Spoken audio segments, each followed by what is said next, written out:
Liverpool got back to winning ways last night as they beat Lask in the Europa League, which has also sealed our fate as group winners. In today's video, we'll of course go through the major talking points from the game, whilst also going through why Liverpool fans are fuming over a recent Manchester City update. There is so much to cover in today's video. And hello everybody, welcome back to the channel guys, I hope you're all well. Before we do get into today's video, as always, please do smash that like button and subscribe to the channel for daily Liverpool content. Dominic Szoboszlai has enjoyed an impressive start to life at Anfield, but Mohamed Salah has urged supporters to ease expectations on the midfielder. The Hungary captain was a signing that happened in speedy fashion for the Reds, with news of interest and then his signing all unfolding in a matter of days. Excitement started from there and only intensified as pre-season progressed, and the season got underway with a new number 8, just what we've been crying out for in midfield.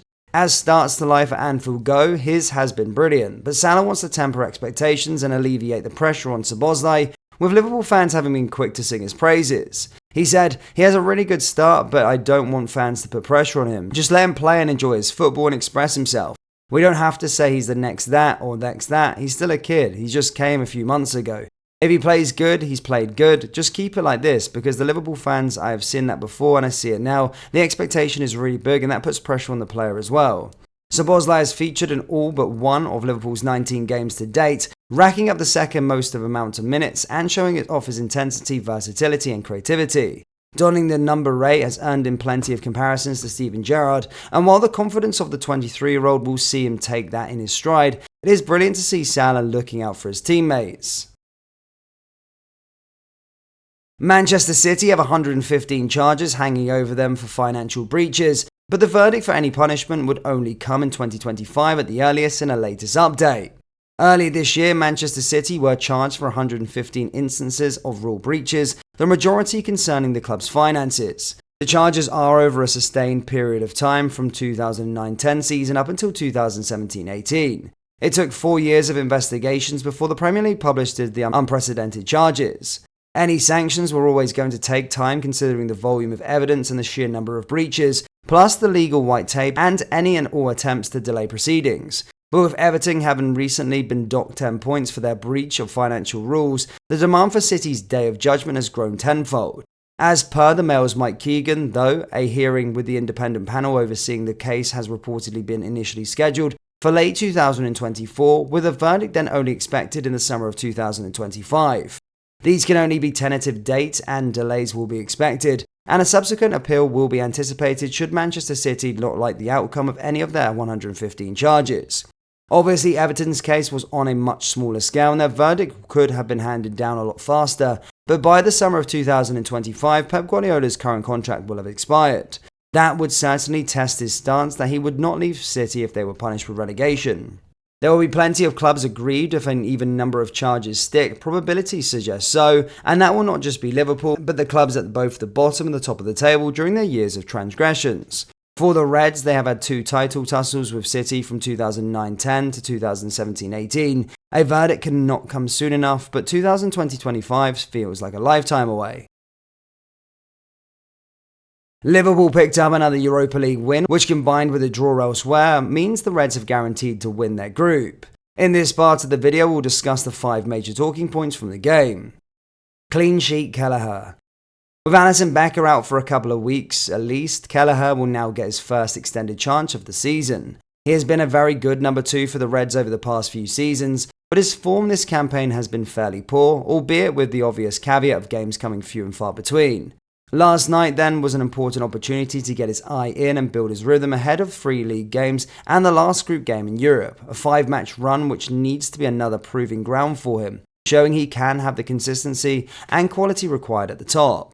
Despite Lask creating plenty of openings, it's fair to say Kelleher wasn't massively tested by the finishing, with his first real intervention coming past the hour mark as he slid out to close down a forward.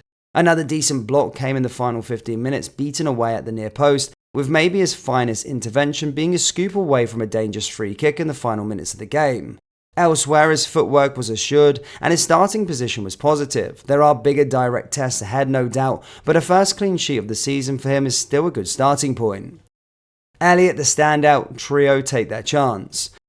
Best player on the night, probably Harvey Elliott, who was industrious, creative and selfless and non-stop with his overlap recovery runs and intent to push the team forward. From the right side of the midfield and later in the front line, Elliott was impressive with both pressing work and passing, spotting spaces between the lines and executing the ball required.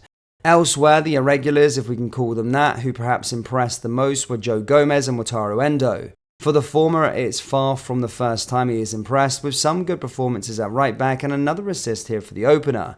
Endo, on the other hand, had been up and down this term so far, so it was good to see him be progressive on the ball, strong in the challenge and consistent throughout the 90 minutes. Dutch duo need to do more though. He's had a strong opening to his Anfield career, but this is an occasion where Ryan Gravenberch probably showed why he's not quite a starter just yet.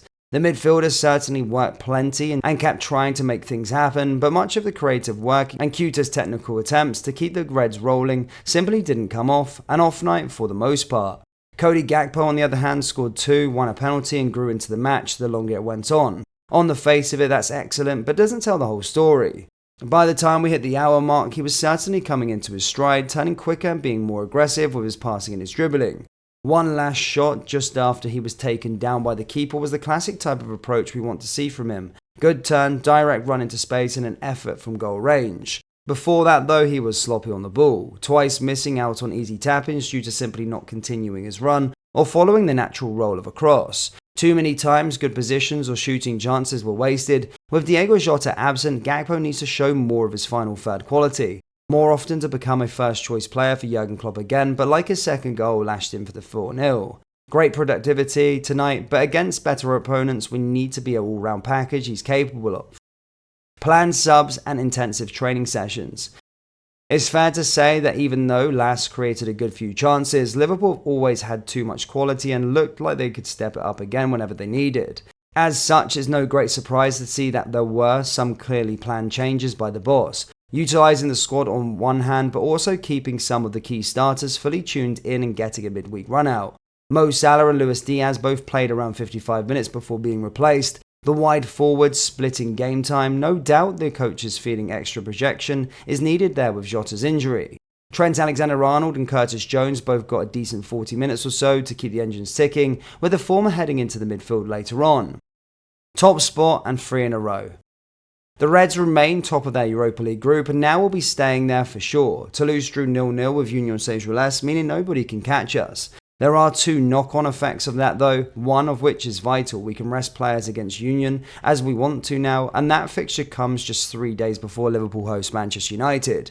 Secondly, and more long-term, it means we can skip the playoff and go straight to the last 16, saving 2 more matches in the legs of the players next year. Before that though, it's a run of 3 Premier League games in the space of 6 days to get through. The relentlessness we became famed for in our title-challenging seasons has to be on show here. Fulham, Sheffield United and Nottingham Forest presents 3 winnable fixtures in isolation, but the challenge of course comes in doing it back-to-back in quick succession. Still, we're in great form and scoring at will right now, and the squad players are by and large proving themselves to be able to do stand-ins when required.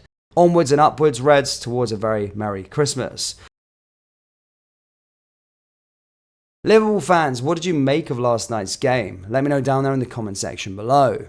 That brings us to the end of today's video. As always, please do smash that like button and subscribe to the channel for daily Liverpool content. Thank you, and I'll see you all next time. Take care. Peace.